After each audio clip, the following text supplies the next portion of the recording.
Hi, Judicial Watch President Tom Fitton here with our weekly update on social media. Thanks for joining us on this Independence Day week. I hope you've had a wonderful holiday. We have a special update for you here today because we've got this blockbuster testimony that could blow the Clinton email scandal wide open. So I'll talk to you about that.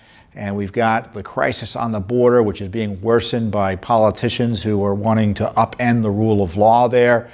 And then there's more going on here in Washington with the assault on the president. The coup cabal is getting its game back together again with the Mueller testimony coming up in a few weeks, and I'll give you an update on that. But first up is this extraordinary testimony we received from a former State Department official. He's the former director of the Office of Information Programs and Services, which essentially is the Freedom of Information Act office, involved with obviously responding to FOIA requests, handling records generally for the State Department. And a gentleman's name is John Hackett. He's no longer there, and you'll see why in a moment. But he testified that he had raised concerns about Hillary Clinton's emails use repeatedly. Specifically, he raised also concerns about how her lawyers were going to review all those emails that she took, ignored, and plus he raised concerns that they were interfering improperly with email productions to the Congress and to the public related to Benghazi, interfering in a way that placed our national security at risk. So when I say blockbuster, I mean it. So Hackett was a part of court-ordered depositions and testimony that we were granted by Judge Royce Lamberth, who, as part of a Benghazi FOIA lawsuit we pursued, was quite upset that the government tried, the State Department and Justice Department, tried to hoodwink the court and shut our case down before they fessed up to having Clinton emails that they were trying to hide from us. And so he granted us discovery. We deposed. Our attorneys were essentially completed that first initial round of discovery. Our attorneys have questioned about a dozen witnesses in the last few months. We've gotten new documents and other things. And some of the highlights of the testimony we've received thus far, both written and in person. Remember, Hillary Clinton's lawyer testified she got immunity after she deleted the 33,000 emails.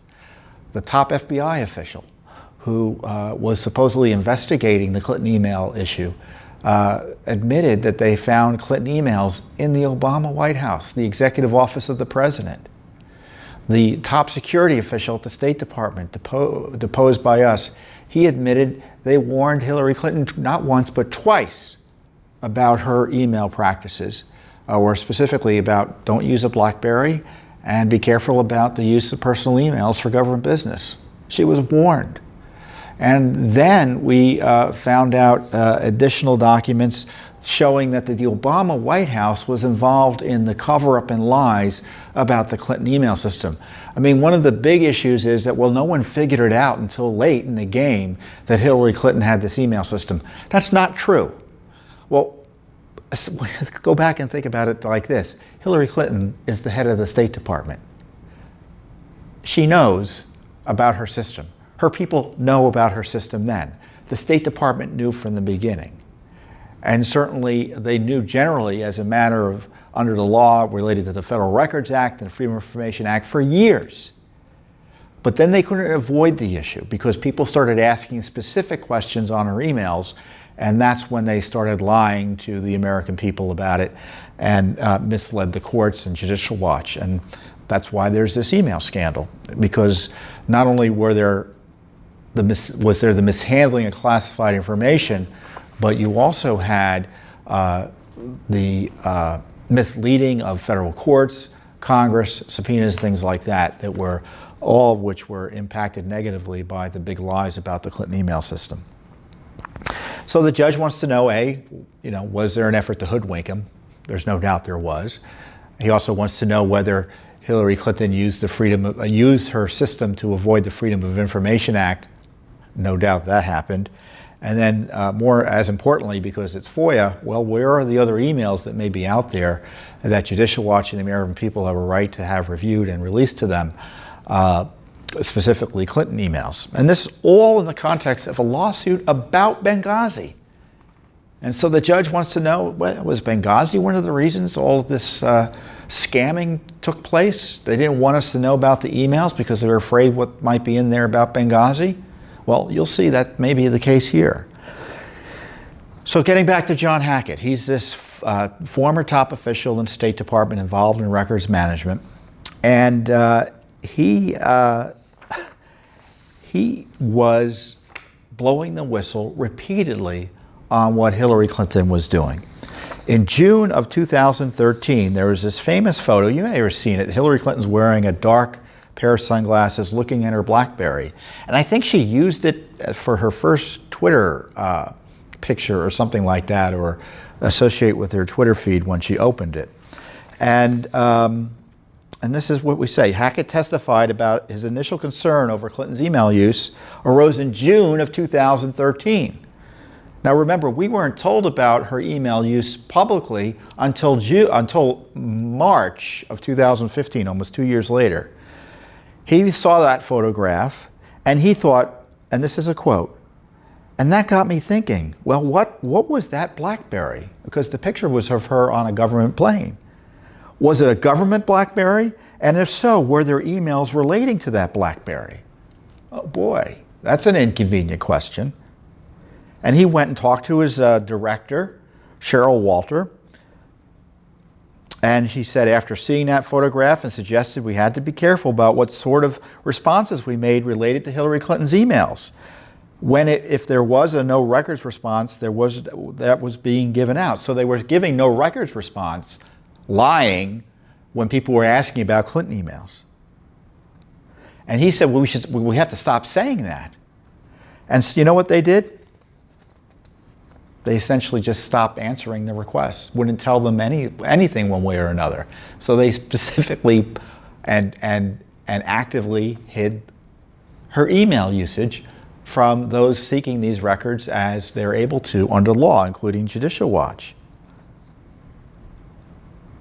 You know, and he looked up and he pursued it further. He said the other thing that we did, or I did at the time, was we wanted to find out what this BlackBerry meant. So we tasked, my recollection is, we verbally tasked the department's records manager at the time to look into the BlackBerry. And they asked Clarence Finney, who was the secretary's manager of records in her specific executive office, to ask him what he knew about the emailing habits. And she didn't find out much from him. And she asked the State Department, that's part of the intelligence community, and they asked to see if there were any classified emails on the classified systems that the secretary might have produced. And they said they didn't have any. So there was a lot of confusion about exactly what that BlackBerry meant at the time. You had a concern as to how the department was responding to FOIA requests that related to Secretary Clinton's emails after you saw the photograph holding a BlackBerry. My recollection is, and I had been there 2 months, that someone had told me that, and I can't remember, that she did not have an email account, a government email account. So there was obviously a contradiction here when you know there's that photographs. So we're just there trying to find out what was the ground truth. So that's why I had a concern about issuing responses that said no records had been located. You know where the records were? Well, I guarantee you some of them were in the State Department because she was sending emails in the State Department. She had taken them improperly when she left office. So what's even worse is, he wasn't asking a question they didn't already know an answer to. He was being gamed, it looks like to me, by his colleagues in the supervisory staff at the State Department. Why? Because the State Department at that time had already been lying. They had said there was a no records response despite knowing that there was this Clinton email issue out there. And that no records response, that lie, was set up in consultation with where? The Obama White House counsel's office. So Judicial Watch's other discovery found that the Obama White House counsel's office was orchestrating the no records response on the Clinton email issue. So, you know, when you wonder why Hillary Clinton hasn't been prosecuted yet, you know, one of the answers is because you can't prosecute her without raising issues about the conduct of other people in the Obama administration, including in the Obama White House. So Mr. Hackett had this inkling something was up, right? And so fast forward, Judicial Watch's FOIA in this case, and another case about her conflicts of interest, kind of forced the State Department's hand. They know there are these records out there. The FOIA requesters, like Judicial Watch, aren't going to take, are going to figure out something's up. They had given something to the Benghazi Committee, which was formed thanks to Judicial Watch disclosures, suggesting there were Clinton emails, and they knew they were going to have to confront that as well. But it was in our case, in this case specifically, that they first admitted that there were other records they need to search. They didn't tell the court honestly what those records were, which were all the Clinton emails. So Hackett knew about these other emails. So she had taken 60+ thousand emails and only had returned 30,000. And Hackett was concerned, well, why are we relying on Hillary Clinton's people to tell us what government records are? She had no right to take those business records with her. But she did it anyway, and she said, well, I'm going to tell you what you're going to get back. And this is what Hackett knew something was up in that regard. And he talked to the State Department about this. I recall it wasn't much of a conversation. I mean, we have to say it was emphatic to the Undersecretary of Management, who was Patrick Kennedy, really top official there. And I didn't speak in tones like that very often to him, so he was pretty aggressive. You know, that we needed these guidelines, meaning that when you look at a government record or a document, you got to know what the rules are in deciding whether they're government or personal. And of course, you don't outsource it to a Clinton lawyer to do it. And when you said the Undersecretary, we're referring to Patrick Kennedy, he says yes.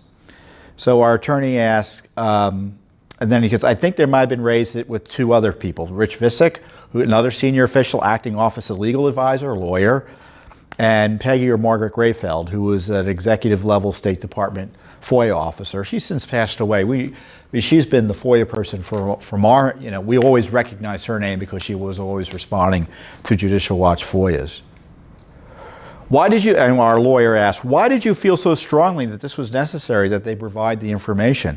Well, we heard there were 50 or 60,000 emails, and they being the Secretary's team, had culled out 30,000 of these, and so we wanted to know what criteria they used.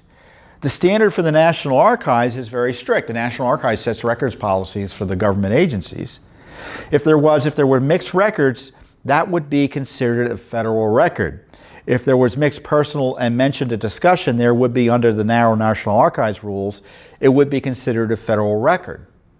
And do you know if the emails that were returned by Secretary Clinton and her attorneys, that they followed the guideline to include an email that would include mixed information, personal or official? I don't know. Was a request ever made by Patrick Kennedy or anybody else who you raised this to? Ambassador Kennedy told me he would ask for the guidelines. Do you know if the guidelines were ever provided to Patrick Kennedy? Hackett, not during my tenure at the State Department. Well, let me break that down for you. Because Hackett, it's even worse than what Hackett suggests. The irony is, when Hillary Clinton was Secretary of State, as she's writing emails, under the rules and regulations at the time, she could decide which is government, which is personal, and she could have just deleted personal emails as she was writing them, or on a regular basis. There's nothing that prevented her from doing that. But once she left office, all of those records became government records immediately. So she shouldn't have been able to take any of them without a review, in the least. Now, she might have gotten copies of some of them. She certainly wouldn't have been able to take classified information, which she improperly did, which is just an outrageous violation of the law. But even her personal emails, the government would have kept. Because, once you're gone, they're theirs. It does not mean that Judicial Watch or anyone else would get, quote, personal information under FOIA. Heck, we don't want personal information under FOIA. We are asking for government records. So if she's setting up yoga classes or wedding planning, the big lies she was telling about what was in the emails that she deleted, we wouldn't be getting those under FOIA. And that's not the issue. The issue is she took emails that she wasn't able to take, and then when the government wanted them back, because their hand was forced by Judicial Watch, she and her lawyers decided what was going to be government and what wasn't. And sure enough, because Judicial Watch did receive the records that were deleted, at least some of them, there was classified information and government records among the records that were deleted or otherwise hidden. And if they had listened to John Hackett, if they had followed the rules from the beginning, not one of those records would have been deleted. Because, depending on which report you read, I don't know what the FBI suggests, told one news outlet that they got 17,000 records recovered. I don't think that's true. Based on our analysis, the FBI was only able to recover 5,000 of the 33,000 emails that Hillary Clinton and her lawyers deleted.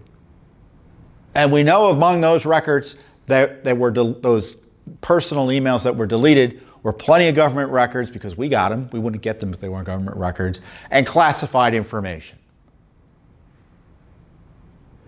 And if people like Hackett had been listened to, if the rules had been followed, if they had followed the law the way they were supposed to, none of that would have been deleted. None of that obstruction would have taken place. And they allowed it to happen. That's why I say testimony like this ought to blow it wide open. Because they all knew at the State Department what was going on. They were warned, they knew directly, and to the degree they say, I didn't know, they don't have any plausible deniability, because you had people like John Hackett, this eyewitness, come in and tell us he told people and warned them about it. Isn't all that outrageous? But it gets worse. There have been rumors that, and I talked about this, and I hope you're able to review a discussion I had with one of our lead attorneys on the case, Senior Judicial Watch attorney, Ramona Kotka. And and it's hard.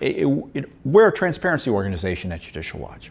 And so we get documents. We like to get documents. We like to get more information rather than less. We're happy when the government errs on the side of disclosure and gives us more documents. Having reviewed hundreds of thousands of documents in my 21 years here at Judicial Watch, this is my 21st anniversary at Judicial Watch, believe it or not. So I've looked at a lot of documents. My colleagues have looked at a lot of documents. I have a pretty good feel about what documents, what typically is withheld under classified information, what is classified, what isn't classified, what you ordinarily get, what you don't ordinarily get. And reviewing many of the Clinton emails, what struck me is that there was material in there that could have been classified. Like I said, there are probably few people in Washington, D.C., a few organizations, in the least in Washington, D.C., who's had as much experience reviewing government records under the Freedom of Information Act as Judicial Watch. As dare I say it, no one else has, given the sheer volume and the millions of records we've received. And I remember thinking, well, I'm not going to complain, we're getting these records. I'm not in a position as a layperson to say that needs to be classified, but my thinking was that they were releasing material that otherwise should have been classified because they were trying to protect both themselves and Hillary Clinton from any additional criminal liability. The more classified information, the worse it looks from a prosecutorial perspective for Hillary Clinton. So like I said, I have suspicions, but I always have lots of suspicions, but I don't necessarily have evidence to back up these suspicions, in this case, other than my own experience, however extensive. Well, John Hackett confirmed my suspicions.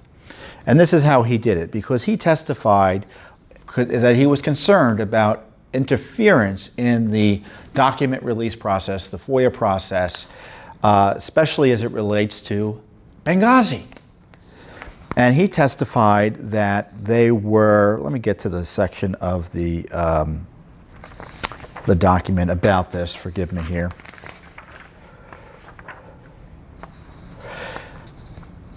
Judicial Watch asked Hackett,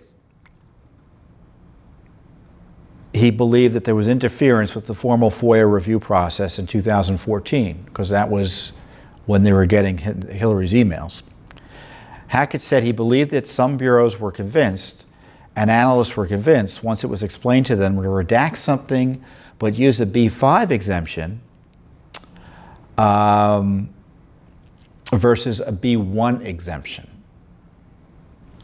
What does that mean? B5 is a non-classified exemption that allows the government to withhold what is called deliberative process material, basically the back and forth before a final decision. It's material we're often very interested in, we often don't get. And it's a big loophole that prevents the government from giving us a lot of documents. B1 is the national security exemption.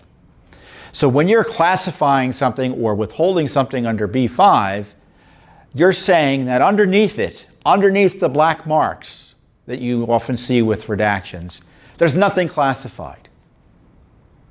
But when it's B1, they're telling you underneath those black marks, it's classified. And what Hackett is saying is that they were underclassifying and mislabeling classified material as unclassified in producing these records to the American people and to Congress. And he also testified that the lawyer involved in this case, Catherine Duval, who, by the way, comes from Lois Lerner land at the IRS before she went to the State Department, that she wasn't doing the proper consultations with other government agencies, you betcha, about classified information. So it was a double whammy. They didn't want other agencies to get involved and start classifying stuff in a way to make Hillary Clinton look bad. And then when they had the decision power making power themselves, you had State Department officials underclassifying and interfering with the process. And so when you underclassify material, it means you're telling people it's not classified and you don't need to treat it as classified, which means it's not protected from disclosure the way it's supposed to be. It's not put on a secure system in the State Department. The Congress doesn't treat it as classified. National security was put at risk as a result of this cover-up activity to protect Hillary Clinton. That's what this testimony shows.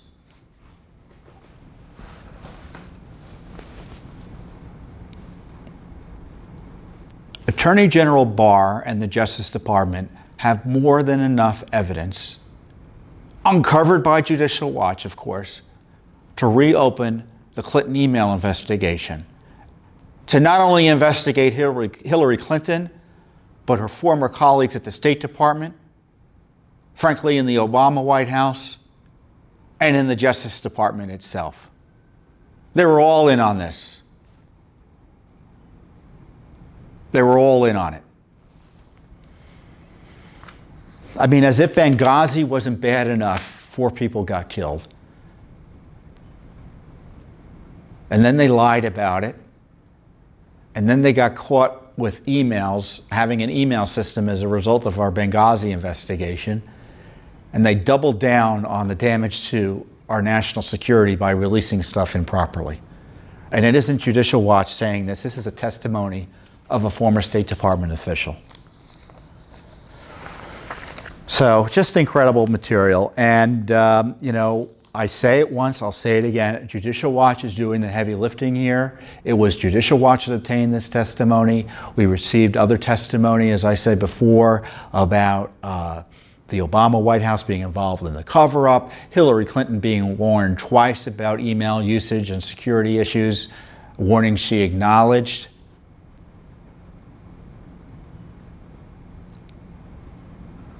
And they were lying repeatedly. The State Department knew almost immediately that Hillary Clinton was using an email system that wasn't being searched in response to FOIAs, congressional requests, and other inquiries. Who knows what other lawsuits and other things that were going on there. And ever since this has been uncovered, we face nothing but obstruction and objection from the State Department and the Justice Department. And it hasn't stopped. You heard me, it hasn't stopped. This discovery that we received from the federal court judge,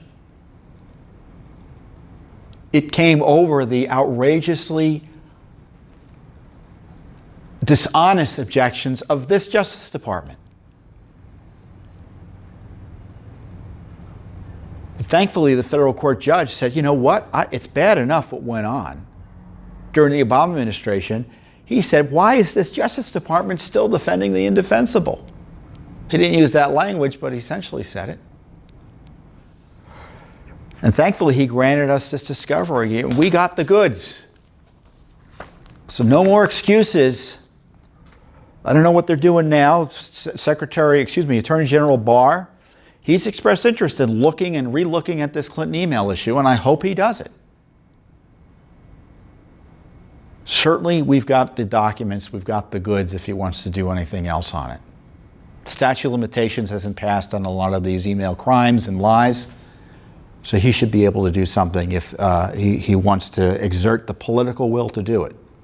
And in the meantime, we're going to evaluate all the testimony and evidence we've received and figure out what to do next, maybe ask for additional testimony to get more accountability, because this process, we're an educational group.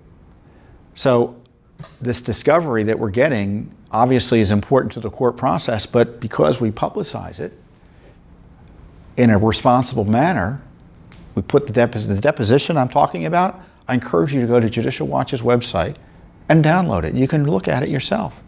We have a video of the deposition, but you can't see that. You know why? Because this Justice Department and this State Department convinced the court not to allow it to be public at this time. So you can't look at it. But you can look at the deposition transcript. So I encourage you to do so. So important news here. I encourage you to review the material, and we're going to keep on fighting for accountability on the Clinton email scandal. And it's a segue. I'm going to segue into why this is obviously relevant, because the federal court wants answers.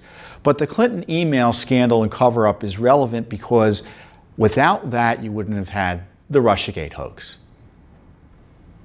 Look, the Obama gang was desperate to protect Hillary Clinton's candidacy. What better way to do that than to cover up the Clinton email issue and freeze the Trump administration from doing anything about it once they won, by making fake allegations against President Trump in Russia. All with the help, of course, of the Clinton campaign. No Hillary Clinton campaign, no shady dossier, no spy warrants, no collusion hoax, no Mueller investigation.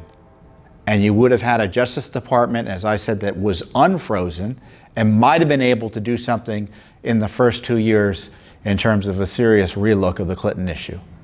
And of course, they didn't do that because it was all Mueller all the time at the Justice Department. As I said, he was king of the Justice Department. And of course, he was part of the Get Trump crowd, the kookaburra, as I like to call it.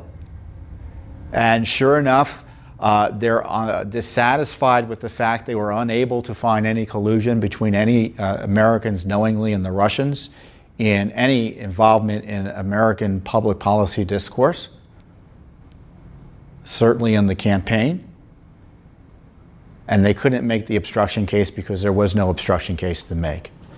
And then Mueller infamously doubled down and just lifted the veil, because we were supposed to believe that Robert Mueller was the paragon of virtue. And he held a press conference essentially encouraging Congress to impeach President Trump. Outrageous abuse of power and authority, final act as a special counsel. So of course now the Democrats want him to come and say that again in testimony. And I know the Trump administration has been of two minds, hot and cold, about whether he should testify, and I don't blame him on that, because his testimony is geared at abusing and attacking President Trump in an inappropriate way. But he has a lot of questions to answer. And if I were the Republicans, or maybe even an honest Democrat, they are there, I'd be asking Mueller a lot of questions. Why, given your interest in the FBI job and the fact that you had interviewed for it, would you then think it ethical and appropriate and without a conflict of interest to then run a special counsel investigation investigating how that job came about? Why did you keep on using? Why did you still continue to be special counsel once you found out that James Comey broke the law to get you appointed by leaking information from President Trump's FBI files to the New York Times through a professor friend cutout? Why did you hide from the American people for 4 months Peter Strzok and Lisa Page's outrageous conduct and anti-Trump and anti-Clinton bias? They fired them, removed them from the position when they were running the Trump investigation for Mueller, and he didn't tell the American people about it for 4 months. Why did he cover it up? What happened to those text messages that your office deleted of Page and Strzok? Tell us about your contacts with the media. Did you leak to CNN the raid on Roger Stone's office? What were you thinking when you had a guns-drawn raid on the home of Paul Manafort? Same with Roger Stone. Tell us about your use of the shady FISA warrants. Did you work with Christopher Steele? Did you work with Fusion GPS? Did you use the conflicted and compromised James Comey? Why did you withhold material information from the Mueller report that would have made President Trump look good? Or certainly explain some of his conduct that you were trying to mischaracterize? For instance, you suggested Carter Page was a spy for the Russians, but you left out the fact that Carter Page had actually helped the FBI prosecute Russians and was an informant for the FBI. Why did you not deal with the dossier, other than calling it unverified? Why did you not investigate Hillary Clinton's contacts with Russia intelligence while you're investigating Russia interference in our 2016 elections? Those are just questions off the top of my head. And I'm sure you, fair listener, can come up with a few others on your own, based on your knowledge. So Mr. Mueller's supposed to testify on July 17th. I hope he's asked a lot of questions. And I tell you, if speaking of Attorney General Barr, we talk about investigating the investigators. He's talked about having them investigate how the Mueller investigation come about, basically the 2016 FISA warrants and things like that, and whether there was a predicate for spying on President Trump. And to say that is to show that there was no predicate. There's no possible reason to spy on a presidential campaign. There simply isn't. I mean, I guess you can concoct some science fiction-like fantasy that would allow that to take place, but not in this system, could you? But if Barr's to do a thorough investigation, he's got to investigate the Mueller team. Andrew Weissmann, a conflicted as well, anti-Trump activist. Judicial Watch proved it. Involved in collaborating with the Associated Press to get Manafort before he was hired to work at the Mueller team. Mueller's #1 deputy, Andrew Weissmann, went to Hillary Clinton's election night party in New York.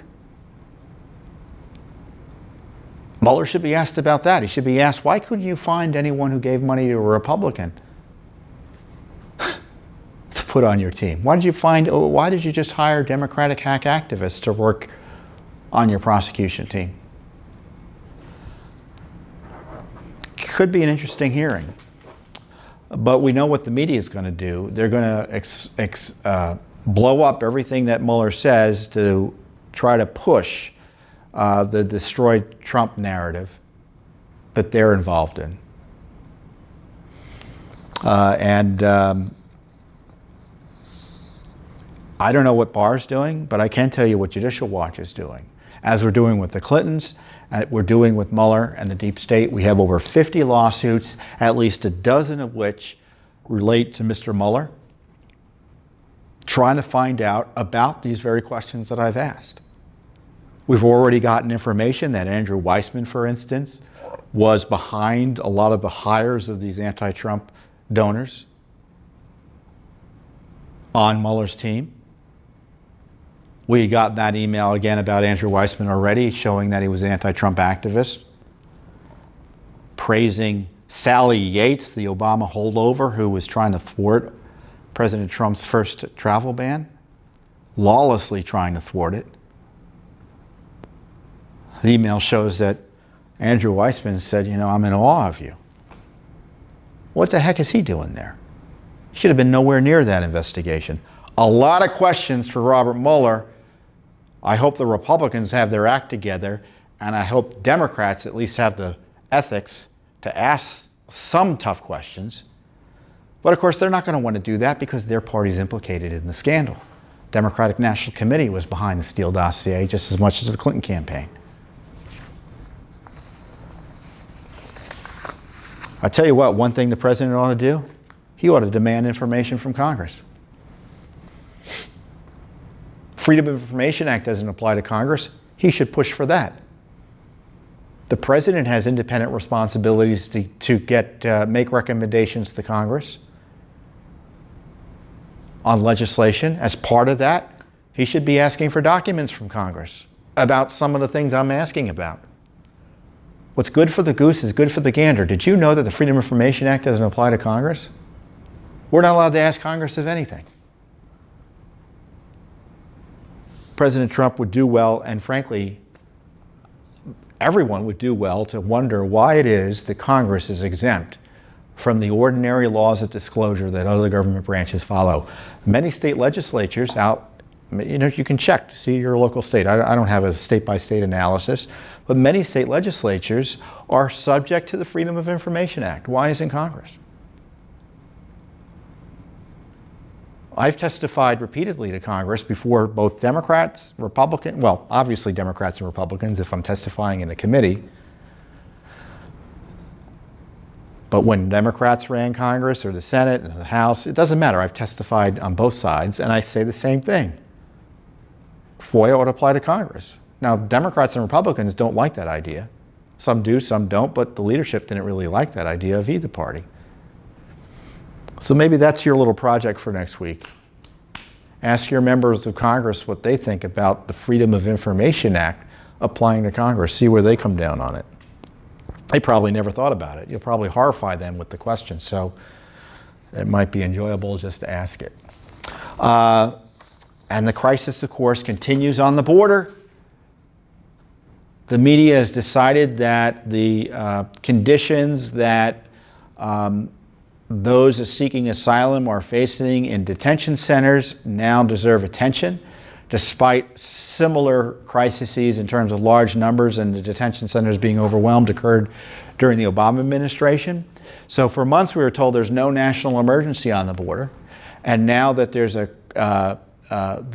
these left-wing Democrats are going down to the border, like this freshman congressman from New York, and making allegations, in my view, without foundation, attacking the Border Patrol, who are just doing their best with the limited resources they have. And the response from the left wing and many media acolytes is to say, oh, we can't detain anyone who crosses the border illegally. We can't detain anyone who's asking for asylum, no matter how weak their claim. You know what that is? That's open borders. That's anarchy on the border. Even Jay Johnson, do you know who Jay Johnson is? He was the Obama Department of Homeland Security chief. And he said, if they're going to decriminalize crossing the border, which is what a bunch of left-wing candidates are saying now, if you think it's bad now, it's going to get worse in terms of multiple worse. And you have this freshman congressman from New York calling these camps concentration camps? What a smear. What a smear, not only of the poor Border Patrol, the Customs Border Protection, the ICE people, but a smear of us, of you. You don't use the phrase concentration camp outside the Nazi narrative. They're trying to say, well, everyone knows, concentration camp doesn't necessarily mean Nazi concentration camp. Oh, that's a lie.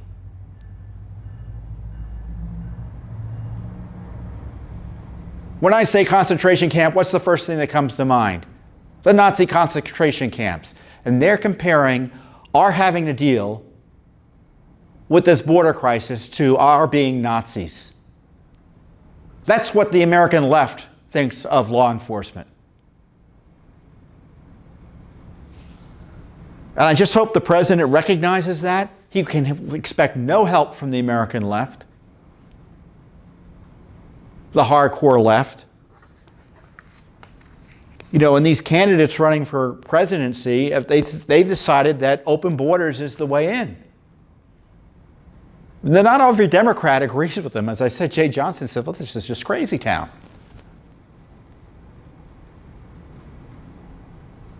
And like everything else, Judicial Watch is front and center. So this congressman goes down to the border facility, makes these wild allegations, smears the Border Patrol agents who were there to protect her and protect us. So we've asked under the Freedom of Information Act for videos of that visit.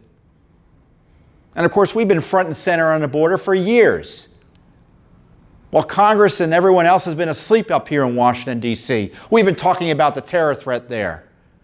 Our people, my colleague Chris Farrell's down there in Guatemala with our other colleagues trying to figure out about the caravan long before the regular media was onto it.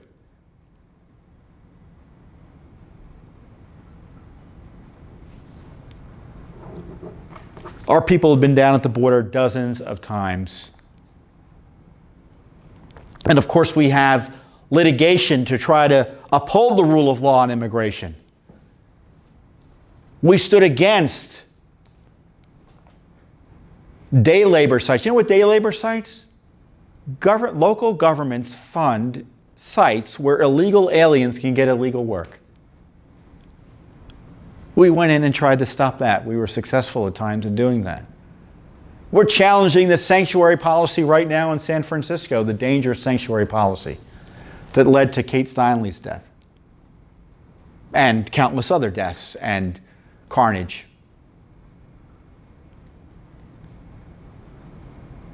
You know, your safety is second to the politics of amnesty and these sanctuary policies. Now, the president has threatened Mexico. Mexico is trying to get a handle, much more of a handle, by deploying troops to their southern border, or police personnel, whatever you want to call it. I don't know what the Mexican equivalent of what they're doing down there is. But that should result in a decrease. And he needs to deport people who are here illegally now. And he made noise about doing it, and the left went crazy. And the people they were focusing on deporting were people here in criminal violation of the law, meaning they had been ordered deported and were avoiding it. It's mass amnesty.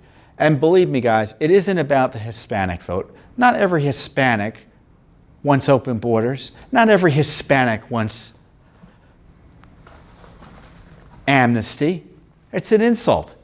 The left treats ethnic groups as like mindless blobs.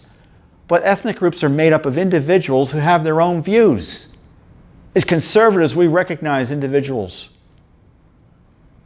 And there are many, many Hispanics. We've done polling over the years that show many Hispanics, near a majority, want the rule of law enforced in immigration. And it's not about the Hispanic vote. Amnesty is about the illegal alien vote, which ties into the debate about the census. The Supreme Court absurd ruling on the census last week that has thrown a monkey wrench into Trump administration plans to include it on the census for 2020. I don't know if it's going to happen or yet. President Trump wants it to happen. His Justice Department and Commerce Department seemed to be giving up even before the fight was over.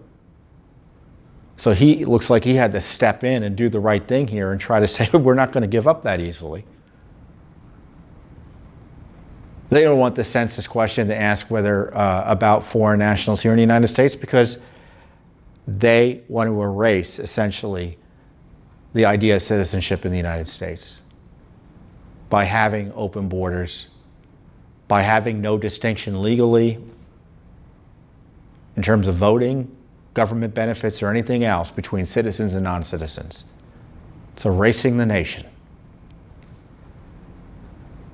And my guess is there are a lot of recent immigrants who came here thinking, that isn't what I signed up for when I came here to become a U.S. citizen, or came here legally to benefit from this great nation with the hopes of potentially becoming a U.S. citizen. We speak for them in wanting our borders enforced, wanting the rule of law enforced. I've got this amazing idea for immigration reform, folks. Let's enforce the laws on the books. That's a radical concept. You can see the president isn't even allowed to do it. You have judges interfering, anti-Trump judges interfering in that process.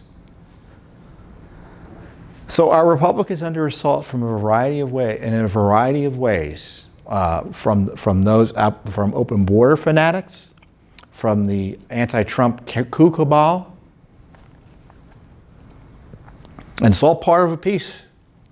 It's not like there's a grand conspiracy, but there's this general consensus that the rule of law and our Constitution is no bar to achieving or obtaining or retaining political power. And politicians of both parties are often tempted to do that, but it's a particular virus among the left right now. So, and your Judicial Watch is doing its darndest, more effectively than Congress, more effectively oftentimes than even the Justice Department and other agencies to protect the rule of law here. So we're happy to be able to do it thanks to your support. Now, before I go, you'll notice I'm wearing the Judicial Watch t-shirt.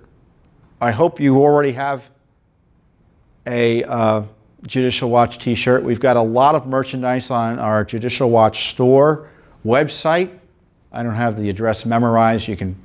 We'll link to it. But this is the t-shirt. This is our logo. Judicial Watch, Washington, D.C., the scales of justice. And in the back, let's see. In the back, you'll see,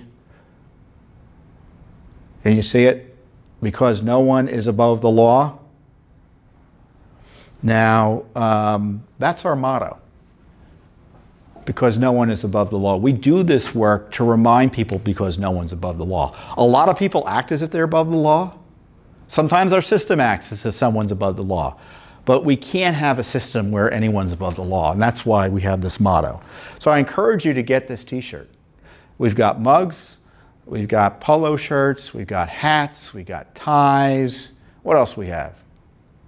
Keychains. We got all sorts of great merchandise. And it's a great way to support Judicial Watch because a part of each purchase goes to support our cause. So obviously we got to pay for the shirt, take a cut off for that, but there's always a portion that goes to support our cause.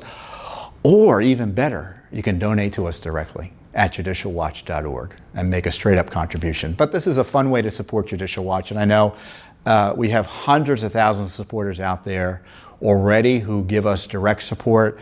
And this is just one way to show that you're a member of the team. And I encourage you to join our efforts here to drain the swamp, educate the American people about government corruption, and hopefully make this country a better place, just as our founding fathers intended it here. It's something worth remembering during this Independence Day week. Have a great week. I'll see you next time here on Judicial Watch's Weekly Update.